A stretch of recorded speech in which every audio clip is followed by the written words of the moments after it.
Le présumé voleur à main armée, Alexis Vadeboncoeur, aurait subi de mauvais traitements de la part de policiers. Maude, la défense a présenté la vidéo de son arrestation dans le cadre de son enquête sur remise en liberté. Et pour la défense, c'est un cas désolant de brutalité policière. C'est quand même difficile d'en croire autrement lorsqu'on voit des extraits de ces bandes vidéo. La scène s'est produite dans la cour du cégep de Trois-Rivières. Le suspect, qui est soupçonné de vol à main armée dans une pharmacie, s'est retrouvé coincé dans un cul-de-sac dans la cour du cégep, je le rappelle. Donc, on le voit se coucher, mettre les mains chaque côté de son corps en croix, mais dès qu'un policier arrive vers lui, il le frappe.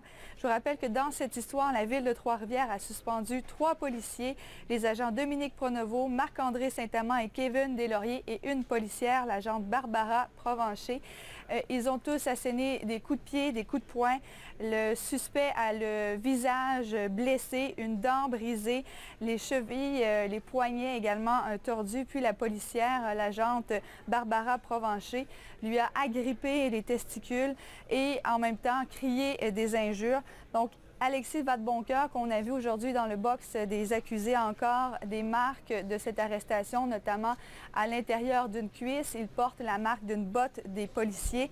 La couronne pense que le jeune de 19 ans devrait demeurer détenu puisque c'est quand même un crime pour lequel il est accusé, un crime grave qui mérite une peine minimale habituellement selon la jurisprudence de 4 ans. Mais pour sa part, la défense croit que la preuve de la couronne n'est pas crédible puisqu'elle est basée sur notamment les rapports de policiers qui ont, oui, indiqué que la force a été nécessaire, que leur vie aurait pu être menacée, mais il n'est écrit nulle part qu'on a donné des coups de pied et des coups de poing à ce sujet, Maître René Duval. J'ai dit que ce n'était pas une preuve crédible.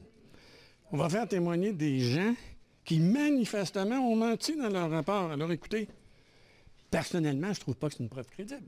J'espère que vous n'allez pas me suggérer que l'image de la police de Trois-Rivières a été rehaussée aujourd'hui dans votre esprit à partir du vidéo que vous avez vue.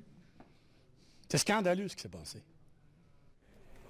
Maître René Duval souhaite que son client suive une thérapie puisqu'il est accro aux médicaments d'ordonnance. Donc, le juge a remis la cause au 19 mars parce que les centres de thérapie ici dans la région sont débordés. Donc, le temps de lui trouver une place et à ce moment, on verra s'il demeure détenu ou s'il va en thérapie. Décision très attendue. Merci Maude. Au revoir. Au revoir.